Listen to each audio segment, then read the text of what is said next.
Now we have Ms. Mamta Saikia, who is the Chief Operating Officer of Bharti Foundation, the philanthropic arm of Bharti Enterprises. She has nearly 27 years of experience in development sector. In her current role as the COO, she is providing direct strategic and operational leadership to the education program. Now I would request ma'am to kindly deliver the address to the audience. Good afternoon. I have 5 minutes and I'll try and make it interesting for all of you. I'll start with my life's journey because somewhere my life has traveled on this wave of NGO world, corporate social responsibility. I've been a step or two ahead. So I've looked back and seen what is happening. I've experienced the initial wave, so I'll just take you through my journey. I'm an MBA by degree, marketing person. I had nothing to do with NGO world. As I started my job, I was also a physics honors and MSc physics, got into MBA. So I started my corporate life in power sector, steam turbines, etc.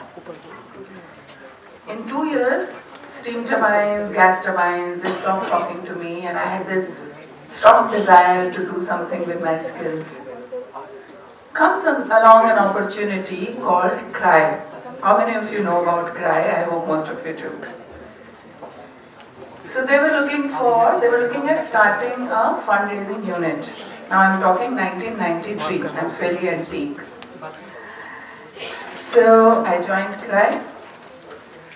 And rest is history. I joined CRY, it was a 3 crore organization. By the time I left CRY, I had set up their international operations and CRY was raising 30-40 crores. I was South Asia's topmost fundraiser and stuff like that. I remember when I joined CRY, I was called, oh, these hotshot MBAs. What do they know what development is all about? You know, I've always stayed in a place where, you know, you suddenly see the unacceptance of other side, because development sector always have had some wonderful people, and I belong to development sector myself now. I spent almost 12 years in development sector. It took me years as an individual to win respect from development professionals, because I marched along with them to get the funds that they needed. So CRY, which was struggling year to year, today all of you know CRY and all of you know it's an organization which raises large amount of funds. Well, that was one part of my life. In 9-10 years, I started thinking that, was CRY a success or was I a success? So I left CRY to discover myself, and I started working with small and struggling NGOs which were unknown. The immediate reaction was, oh, you come from CRY, it's a brand. What do you know, small and struggling NGOs, what is it that they have to deal with? Of course, small and struggling unknown NGOs have a lot of difficulties raising funds.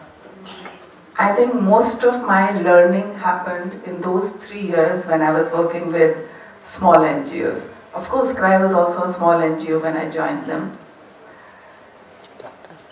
But I had become a complete NGO person by then, 40 cups of tea, constantly, on Janpat. From somewhere, Bharti Foundation found me. And it is 2004 now. So when I got a call and they said, come and meet, I said, it's a corporate. Are they sure that they want somebody like me? I'm aggressive. I speak my mind. I'm going to tell them what is right or wrong. I'm a marketing person, so I'm very clear that I'm not going to do projects for marketing sake. I'm not going to do projects for PR sake. Are they sure that they want somebody like me? I am even today, partially quite an activist.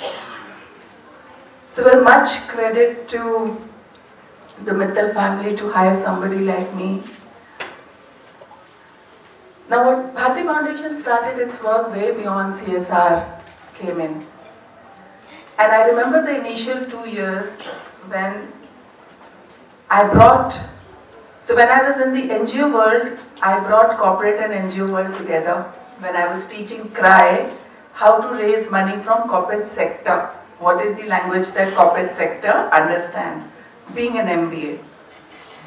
Now when I joined Bharti, I was working with corporate people to understand the language NGO speaks, to bring the two worlds together. So I'll talk about Bharti in remaining 2 minutes. So what happened in 2004, I still have a lot of friends in NGO sector. So I went to one of the NGO network meetings, forgetting that now I am a corporate sector person. I was in Bharti Foundation. In 2000, a lot of new corporate foundations were being formed. And this entire discussion started happening around, now corporates are setting foundation, what do they know about development sector? And I was sitting there and saying, ouch. I was one of you, and I have joined corporate sector. Nevertheless, did some very good, I'm doing a very good, honest job with Bharti Foundation, and I'll talk about it. This phone is here because I'm monitoring my time. Then CSR happened.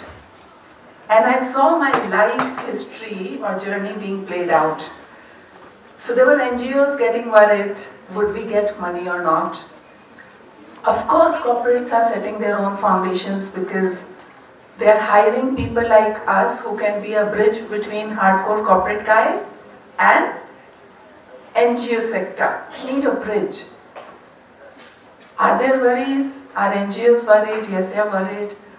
Are there certain NGOs which are now today raising more funds than they were? Of course there are. Are there certain corporate foundations which are doing their own work? May not be partnering NGOs. Of course there are. But there are corporate foundations who are hiring people from NGOs to come and do the development work. Today there is an MBA in CSR. I think the two worlds have met together.